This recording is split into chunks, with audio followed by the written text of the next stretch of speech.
இனிய இரவு வணக்கம். நான் உங்கள் சபரி டூரிசம்.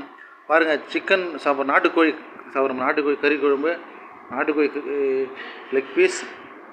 பாருங்கள், ஈரல் சாப்பிட்டா ரத்தம் அதிகமாகவும் ஹீமோகுளோபின் அதிகப்படுத்தும், இரும்பு சத்து நிறைந்தது. எழுச்சியாக இருக்கு பாருங்கள். நாட்டுக்கோழி பொருள் எப்படி இருக்கு பாருங்கள். கறிவேப்பிலை, கொத்தமல்லி, கடுகு, மிளகு நம்ம செஞ்சுக்கிறோம். எழுச்சியாக இருக்கு பாருங்கள். ஒரு அழகாக இருக்கு பாருங்கள். நாட்டுக்கோழி சாப்பிட முட்டி இரும்பை குணப்படுத்தும், ரத்த சோகை, நரம்பு தளர்ச்சி. ஆனால் நாட்டுக்கோழி சாப்பிட ரத்த கொதிப்பே போயிடுங்க. அதாவது எப்படி சொல்கிறது, சுகர் பேப்பி கூட நாட்டுக்கோழி சாப்பிடலாம், அவ்வளோ பெருசாக அஃபெக்ட் பண்ணாது. அதிக மெடிசன் நாட்டுக்கோழி ரொம்ப நல்லது. அதாவது யங்ஸ்டர்ஸ், ஸ்போர்ட்ஸ் மேன், கடிமை உழைக்கிற நாட்டுக்கோழி நிறைய சாப்பிடணும். போகிறோம் எழுச்சியாக இருப்பார் நாட்டுக்கோழி. யாராவது நாட்டுக்கோழி பிடிக்குமா? மறக்காம லைக் பண்ணுங்கள், ஷேர் பண்ணுங்கள், சப்ஸ்கிரைப் பண்ணுங்கள். நம்ம சேனல் சபரி டூரிஸ்ட் 995.